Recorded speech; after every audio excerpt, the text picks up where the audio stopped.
Welcome to another Mortal Online 2 video. I'm Base Bellagio. Today we're going to go over some settings and different tricks that'll help you in your game. The audio settings are pretty self-explanatory, except interface volume is the little clicky noise when you go over all your menu stuff. You hear that? I absolutely don't like that, so we keep that at 0. Make sure your voice chat's enabled. You could test your microphone with this. Video, I keep my settings like so. Everything on high except foliage on medium. And I keep this at a cap for streaming. Otherwise, you'd want to keep that uncapped, but use accordingly to your graphics card. The only tip here is if you're having shadow flickers, you could turn shadows up with not that much FPS drop. A little bit, not as much as you'd think. This is where you can enable gore, nudity, motion blur is another preference. Enable multi-thread rendering. Field of view, whatever you want. Very basic stuff. I do 210%. Not that the draw distance matters too much when you can't read their name. The most important thing in keybinds is you could actually reset the action bars to different combinations. Anything that's comfortable for you. These are the default settings, but you could switch that now. You can also assign your mouse keys, which is pretty cool. This is the one important thing that a lot of people miss.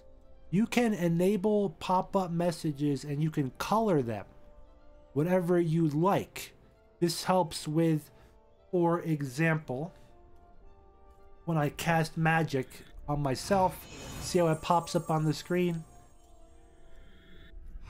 And you could make that any color you want.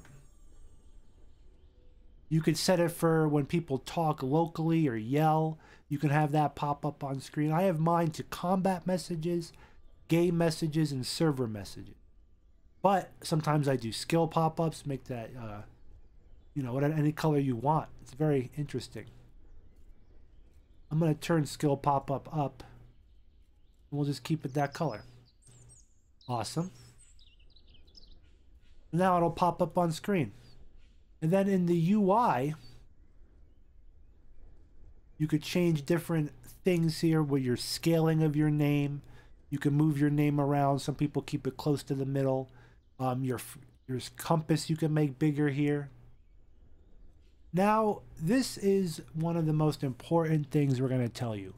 In the gameplay settings for new players that have played other similar combat games, Mortal, Mountain Blade, this is very important. You need to switch your attack style and block style to drag, then click.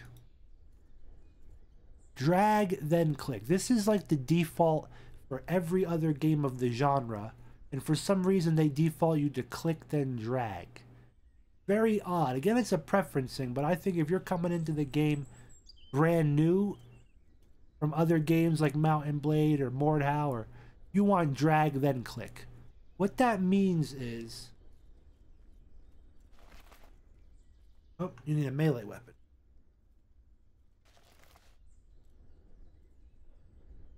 And we have to turn off.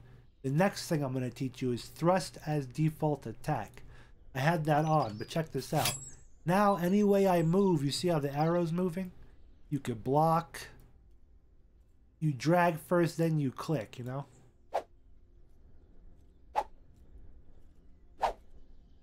Very, very good. Otherwise, the drag and click, in my opinion, very unintuitive. I have thrust as default attack right now. This makes it where no matter what direction, I'm just going to thrust my dagger. This is good for daggers. I'm just using this right now to level up in Haven. A little bit quicker than using Archer, just temporarily. The next thing I can help you with. Enable criminal actions. You want this off by default if you're new at the game, because now it's working better where you can attack people's horses, that they attack you on horseback. If they're a criminal, their horse now becomes a criminal. Before it wasn't the case, and you would want to keep this on. But if you're ready to experience the game as it is, you want to turn this on, enable criminal actions. But you will get yourself in trouble with it by accident early on. I recommend keeping that off. This is the language section. You could change the language of the game, and interestingly enough, it gives you a percentage of translation for the game if you want to help with translating the game.